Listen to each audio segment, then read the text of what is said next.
Félicitations, vous avez été délégué par votre section locale ou votre conseil régional pour participer au congrès de la FTQ. Voici un petit aide-mémoire vous rappelant votre rôle et vos pouvoirs en tant que délégué. Tout d'abord, nous vous souhaitons la bienvenue à cette semaine de débats stimulants, tout au long de laquelle vous serez appelé à participer activement. Vous êtes déjà bien au fait des sujets qui seront traités pendant le congrès et vous en avez discuté avec les membres de votre syndicat afin de transmettre fidèlement leur opinion pour bien les représenter.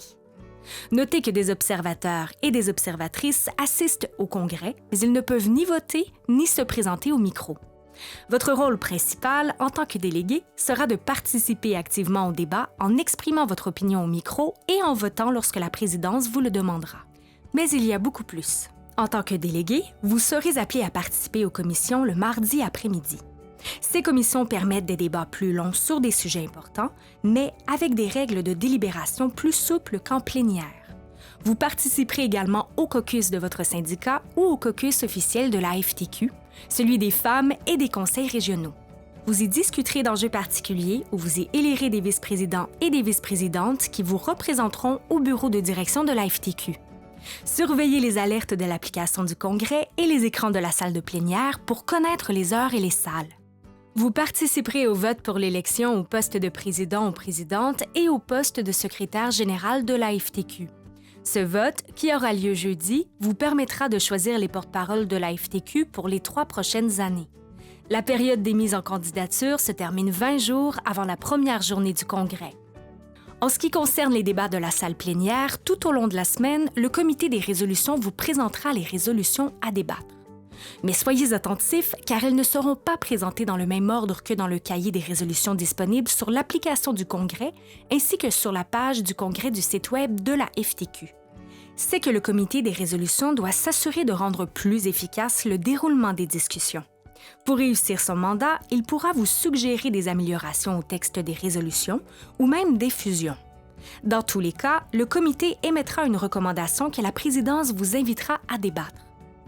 Si la résolution touche les statuts de la FTQ, c'est le comité des statuts qui la présentera et celle-ci nécessitera les 2/3 des voix pour être adoptée. Un décompte de 3 minutes limitera les tours de parole. Donc, préparez vos arguments pour être clairs et concis.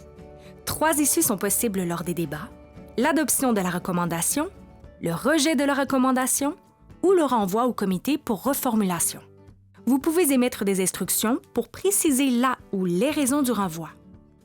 Les décisions votées en plénière doivent obtenir une majorité simple des voix 50% plus 1 et se prennent à main levée ou debout. Nous vous rappelons qu'en tout temps, pendant les débats, la question préalable peut être posée afin de passer directement au vote. Loin d'être antidémocratique, cette procédure d'assemblée permet aux délégués de faire savoir à la présidence qu'ils sont suffisamment renseignés sur une question et qu'ils sont prêts à se prononcer sans plus de discussion. Pour vous tenir au fait de tout ce qui se déroule lors du congrès, le bulletin au jour le jour est publié chaque matin sur l'application du congrès ainsi que sur le site Internet de la FTQ. Des articles, des photos ainsi que des vidéos résumant les activités du congrès seront également diffusés tout au long de la semaine sur les réseaux sociaux. Lorsque le congrès sera terminé, le journal Le Monde ouvrier sera distribué dans toutes les sections locales pour vous tenir informé de tout ce qui s'est passé lors du congrès. Enfin, le guide pratique qui se trouve sur l'application et sur le site Internet de la FTQ sera sans doute répondre à toutes vos questions supplémentaires sur les règles de procédure. C'est tout. Bon congrès à tous et à toutes.